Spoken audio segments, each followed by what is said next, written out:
Hey YouTube, how's everybody doing? Welcome to problem 9 of 25 or Power 25 series.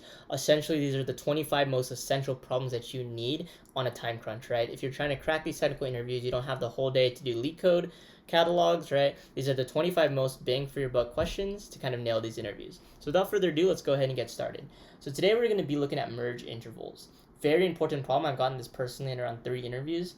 We're given an array of intervals where intervals of I is equal to the start of I and end of I. We need to merge all overlapping intervals and return an array of non-overlapping intervals that cover all of the intervals in the input. What does that mean?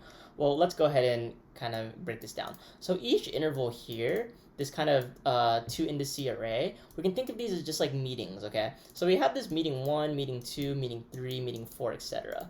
So meeting 1, and we can sort of think of this as the start and end time of the meeting. So meeting 1 starts at 1 and ends at 3. Meeting 2 starts at 2 and ends at 6. So let's examine these meeting 1 and meeting 2. We really have to think about these two numbers here. So is meeting 2, let's look at this meeting 2 start time. Is meeting 2 start time less than meeting 1's end time? What does that mean? If you kind of think of it as a number graph, we have a 1 and then we have a 3, right? And then we have a 2 and we have a 6. And if you can kind of think of 2 bars, you think that these two are actually going to overlap, right? Because meeting 2 is going to start before meeting 1 is going to end. So we need to do something on it. That's a conflict. We need to merge this interval. So now we can basically say, okay, well, it's just the max between what both of the end times are, right? So we want to merge it into one huge interval, which is basically comparing the max between this guy and the max of this. So it'll be the max between 3 and 6, and this merges into one big interval called 1, 6. So if that wasn't clear, we're going to go a little bit more into the coding implementation. So first of all, let's go ahead and clear this a bit. Okay, so let's go ahead and get started. So let's do exactly what we did. We did a 3 and a 2. Well, 2 is less than 3, so we're going to need to do a conflict. We need to merge this interval. So it's going to be the max between, right, 3 and 6, which is going to give us 6. Okay, that's great. So now we're going to have our first merged interval. And at the very end, there's this variable called last. I'll show you what this is. This is essentially the last known interval that we have on our stack. And if that doesn't make sense, it definitely will. So first off, at the start, we're going to append our last interval to the first interval, which is just 1, 3. So that's going to be like trivial, right? This is just meeting 1. This is the first interval that we have. And now we're going to say, okay, well, this last is going to equal to, well, is there a conflict, right? Meeting 1 and meeting 2. There definitely is, because meeting 2's start time is before meeting 1's end time. So we need to update last. So last at this indice is going to equal the max between meeting 1 at index 1 and meeting 2 at index 1, right? It's the max between both of the meetings that we're comparing's end times. So that's the max between 3 and 6, which gives us 6. And our last is going to equal 1 to 6. That's great. Okay, and now we're just going to add last to our fully merged interval array. Awesome. So now let's go ahead and move on. So now we're comparing our last, which is 1, 6, to the 2, 4, right? This is our newly formed interval. Let's think about it. Is meeting 3, this is meeting 3, right, for the indice, or 2 if you're doing zero-based, is this start time before this end time, right? Yes, right, because this guy starts at 2, and this one ends at 6. So there's another conflict C. Okay, so we have another conflict. So what are we going to do? We're basically going to say, well, the last of 1 is going to equal, what is it going to equal? Well, it's basically just going to equal the max of 1, 6, and 4. So this changes just to 6 again, right? Because we're basically saying, okay, well, there's a conflict. Let's kind of like swallow this 2, 4, right, in this 1, 6 interval. Okay, so our last is still at 1, 6, right? And now let's look at this. So we have 1, 6, and we have 8, 10. I'm sorry, we have 1, 6. That's horrible. And we have 8, 10. Okay, so now let's think about this. We're comparing, remember, we're comparing the 6 and the 8. So we have this meeting that ends at 8. I'm sorry, that starts at 8, and we have this other meeting that ends at 6. So we're totally fine, right? Because this meeting is going to start way after that this meeting ends. So what does that mean? The very trivial case is just, oh, okay, we're good. So we can just append that into this interval array, 8, 10, and we update our last, right? Because now think of the last as the last interval in this sort of interval array, right? Which is kind of like a stack. Think of it like a stack. So we have a last, which is equal to 8, 10. Nice. So now we have this value to work with instead of 1, 6. Okay, so now let's go to the 8, 9. So now remember our last is 8, 10. We're going to compare these two, right? We're comparing the 10 and the 8. Okay, let's think about it.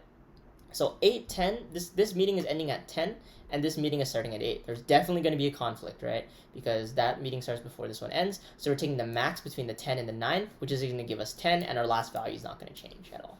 Okay, so let's go ahead and move on. We're still at 8, 10. Let's go to 9 and then 11.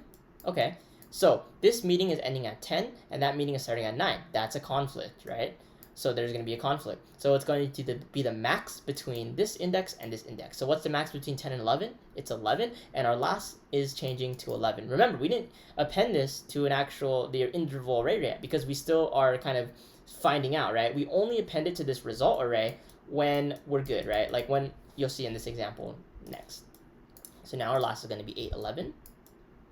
Okay, that's great. So let's see. This guy ends at 11, and this one starts at 15. We're totally fine, right? Because this one ends at 11, and this one starts at 15. So what does that mean?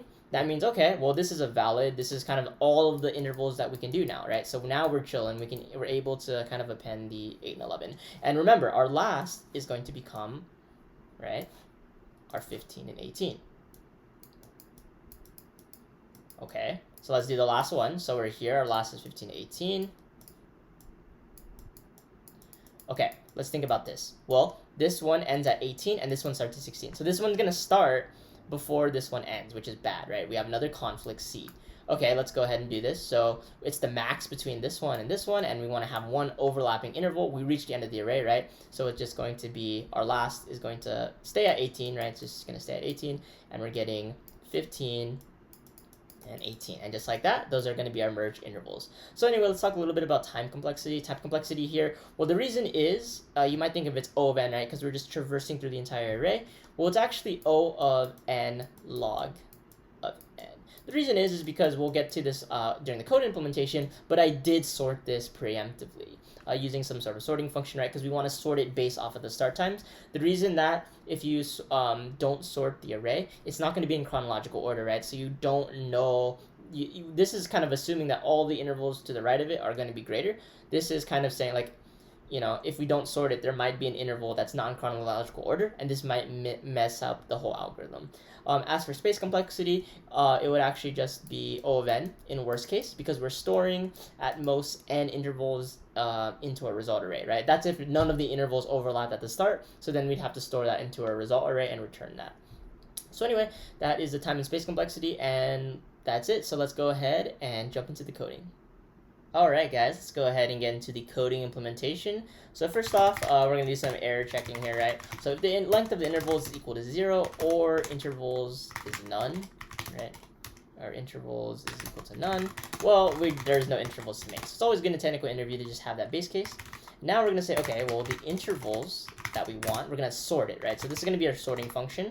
And we're going to take this intervals, and notice here, right, when we have this intervals, this structure is kind of a list of lists, so we can't directly sort them. So I'll explain this in another video, but basically we have this thing called a key, which is equal to the lambda of x and x of 0. So what does this mean? It basically means let's sort this intervals function. How are we going to sort it? Well, this key is going to think of it as a rule. So we're sorting it based off of this rule with this lambda function that says, okay, so this rule is going to be x. So what is this rule x? This rule x is saying, let's sort it based off of x of 0. So what is x of 0? This is referring to the 0th index of all of the 2 indice arrays of our intervals. So it's saying, see this 1, 2, 8, 15? Let's sort it based off of that priority, right? So we're sorting it based off this 1, 2, 8, 15. So it's going to sort them all. So this basically sorts them off of start times, right? So let's go ahead and do this. So this is going to be our merge result. And we know at the very beginning, we're just going to append to our merge intervals, right? Intervals of zeros, right? This is kind of like at the very start, we're appending the 1, 3 here at the very start of the iteration. So we're just appending 1, 3, right? Because we know that this is going to be a definite interval. Maybe the end time may change, but this is going to be definite here. So now let's iterate. We have to iterate through range 1 because we already got the first interval. So 1 to the length of our intervals. Okay, let's go ahead and do this. So this is kind of last is equal to the merged of -1. So what does that mean? This is sort of kind of, remember how we had this last array? We can think of this array of kind of like a stack, right? So this merge array, right, we're growing in merge, and we're taking the last, we're kind of popping from the stack, the top index, right?